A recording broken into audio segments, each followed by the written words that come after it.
All right, well, let's go ahead and address the gorilla in the closet and the 100 men trying to get to him, or whatever that trend is, right? The giraffe in the barn. But where you been? Gotcha, man. You can't keep taking these big gaps in it. But my channel got struck. I wasn't able to upload. I got struck by Joe Biden, of all people. And you know how, like, old people butt dial? I think he butt struck. That's a terrible joke. You win! Anywho, I gotta get rid of this old curtain and put my electric box back together one of these months. How's it going, man? Hey, I couldn't believe it, but I seen it, so I had to. Did you see that episode of Where Are They Now? Featuring Ryan Upchurch? What? Open her phone, there was a picture of my daughter in there, the one that I just thought she took. And guess what else was in there? A picture of a bunch of babies and a bunch of dicks. Clearly that's a joke. Not a real where they are now, but imagine that. You got to think of that. And that's what a lot of these guys are always worried about, is their legacy, right? One day, whenever people go to speak on me and what I was about, what are they going to say, right? Hate to tell you, Bubba, but that's going to be part of it. They're going to be like, well, the singer who made Rollin' Creek, goddamn, what was that? What's that hit song? Holler Boys. The guy that made Holler Boys now says that nursing staff is wrestling them. The doctor, or whoever the lady who realized she the paperwork up, come back in there and asked me for it. And I said, no, I'm not giving it to you. I'm keeping it. This bitch got mad as when I told her no. She's like, well, I got to give you the right one. I gave you the wrong one. I said, yeah, I know. I'm keeping the wrong one and the right one. This lady, I'm not shitting you, bro, forced herself on me and like try to wrestle the paper out of my hand. An assistant was in the room and she turned around and she goes, what are you doing? And there's just random ladies with what on their phone? A picture of a bunch of babies and a bunch of dicks. Don't say.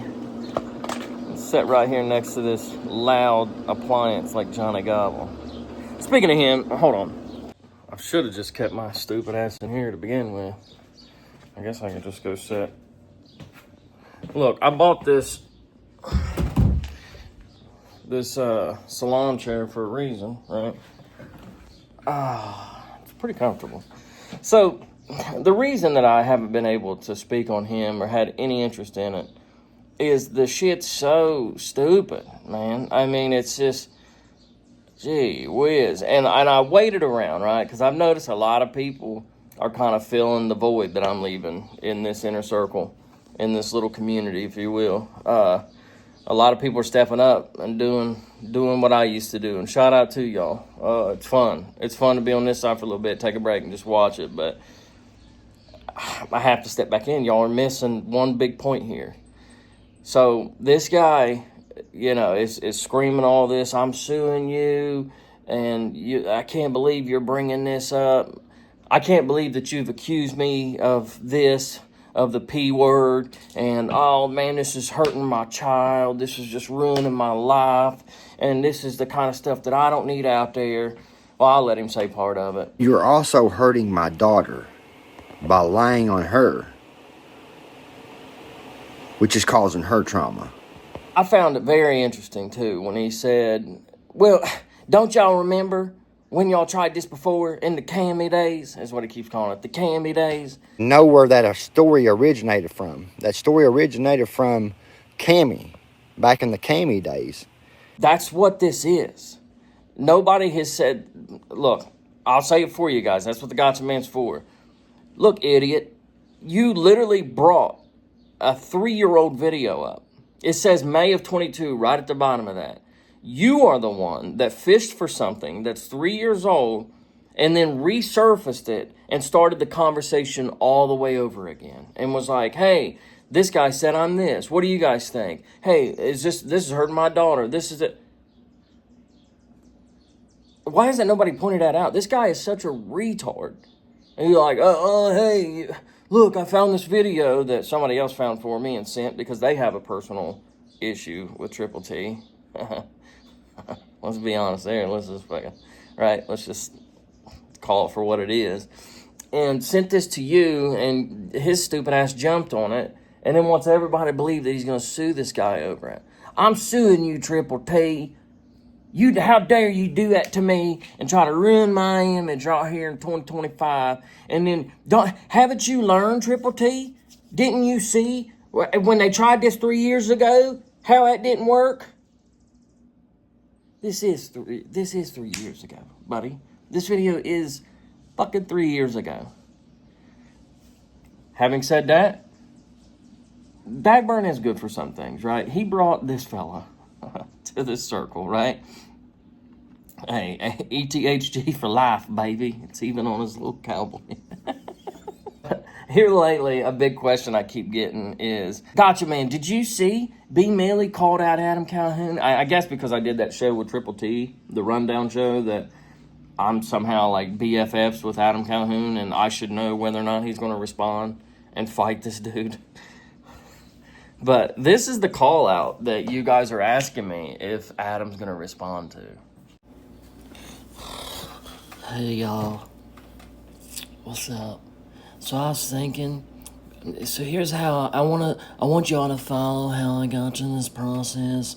You know how Adam Calhoun always wants to fight people, right? Like he's always trying to, you know what I mean, like fight people that has problems with him. And now currently, since he talked about my sexuality, I have a problem with him. So what I was thinking was that maybe me and Adam Calhoun, you know, he likes to fight. Let's fight, Adam Calhoun. Adam Calhoun, I want to fight you right now somewhere.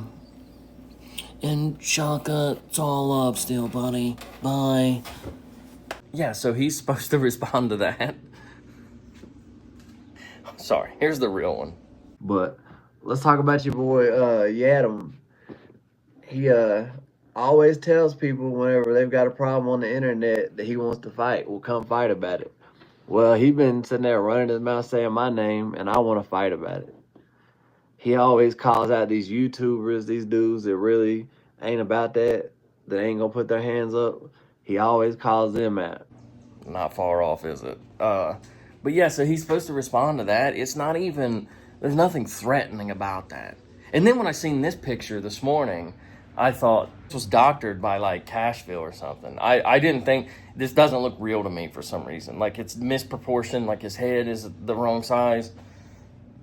I guess what I'm trying to say is it's not threatening at all, and it doesn't even feel like a real call out, you know, like, and you could see his defense mechanism, and it's probably what he's done his whole life, because even when he had Cashville in the live, in the chat, and they were going back and forth, Cashville's calling him gay, you know, just dogging this dude out, and he's like, yeah, I see that, Cashville, but look, man, I'm giving you your flowers, man, you're a great guy, man.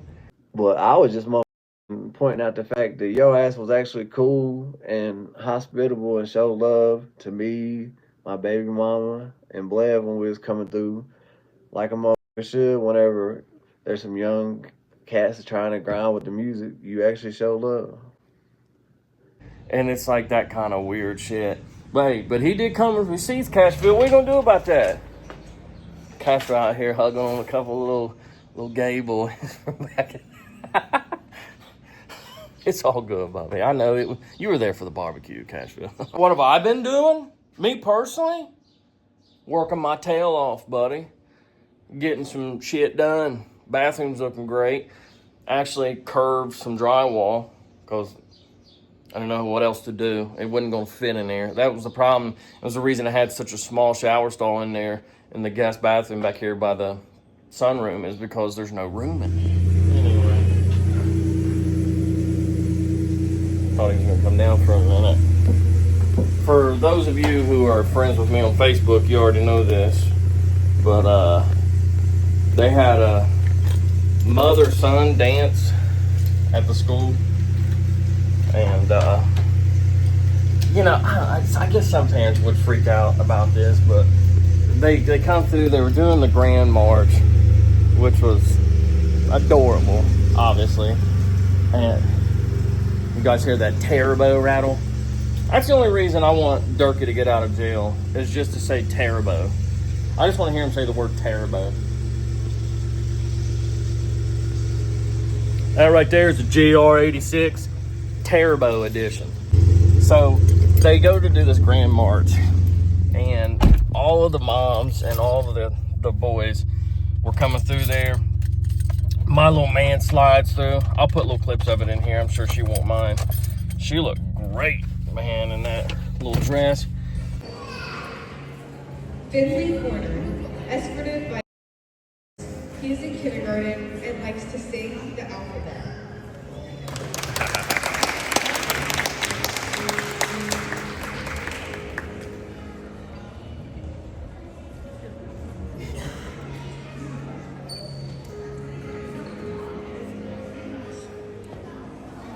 Touch everything you go by, buddy.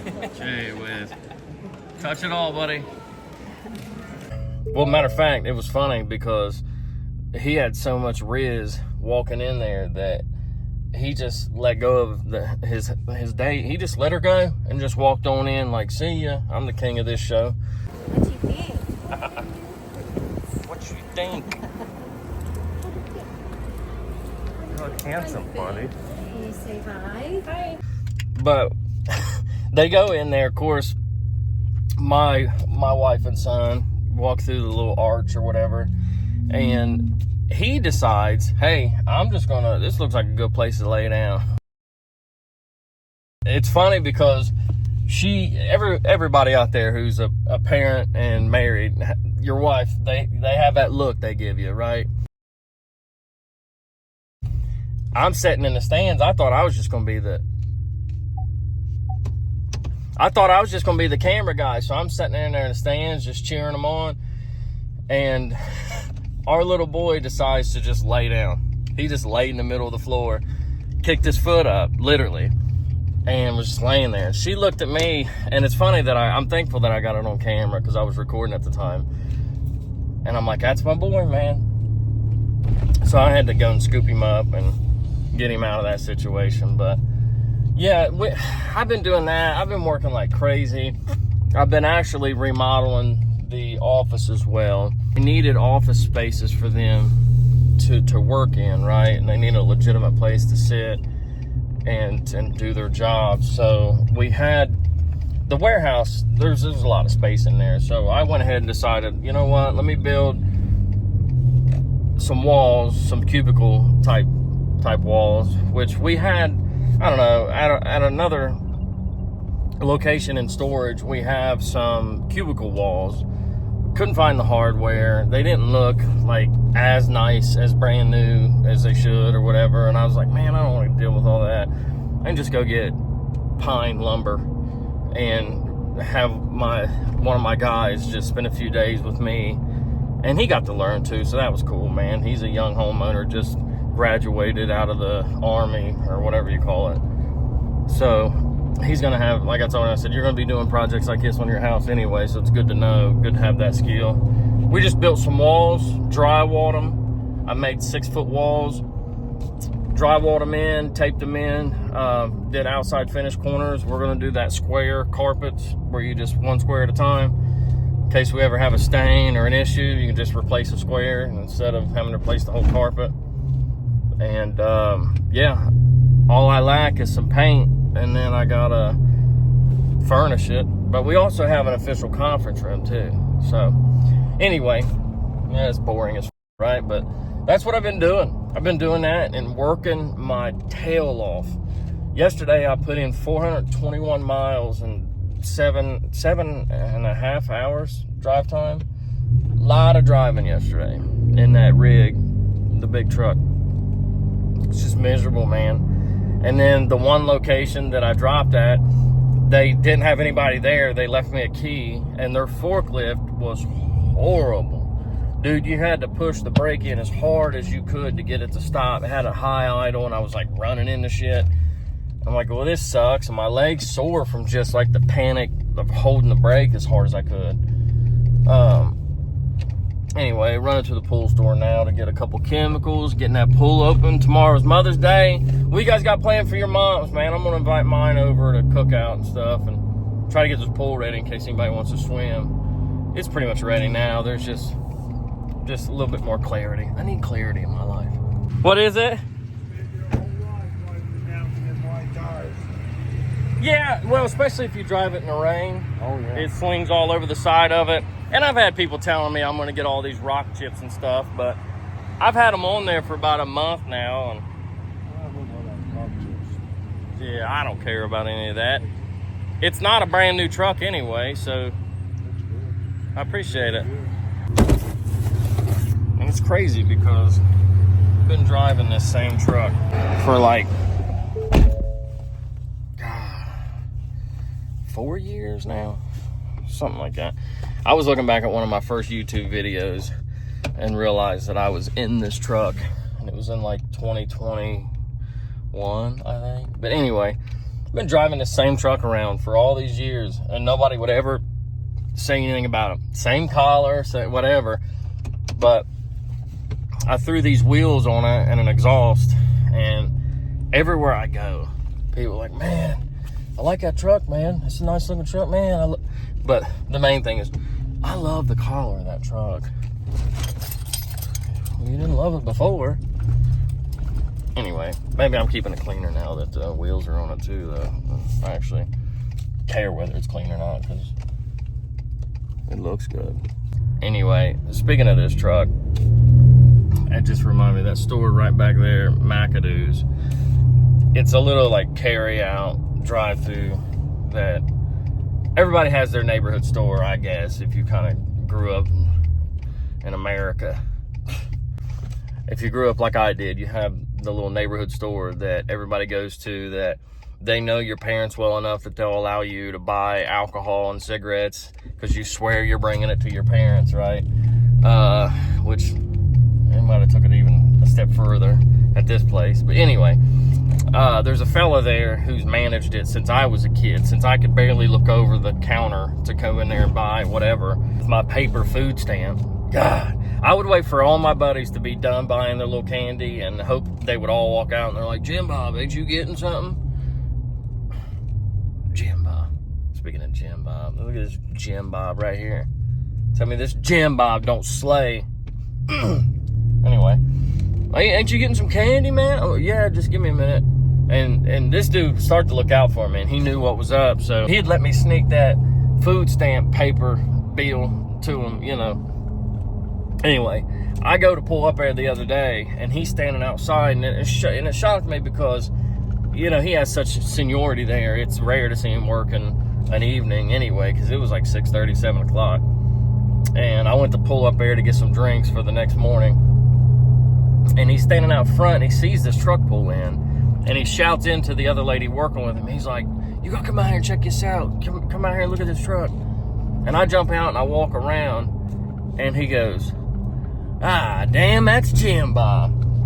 And he's like, what up, Jim Bob? And it was funny because he knew, like, he's watched me grow up, and he's watched my family, and he's watched everybody in my neighborhood not turn into nothing, right? And not that I'm something or a truck is something, but the fact that I at least present to have my shit together, right? On the surface, I guess, if you will.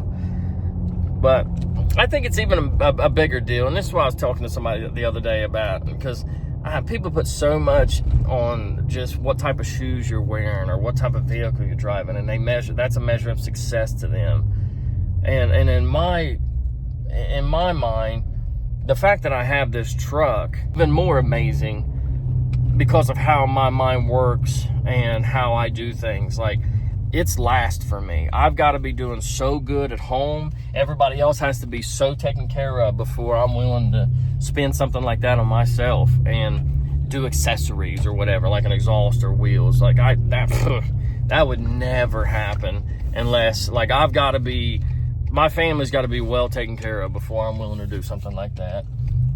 And so the fact that I've done it, I guess subconsciously in my mind, I tell myself that. I'm like, well, yeah, you definitely must feel like you can do this. And what am I talking about? John Holbrook was harassing my family.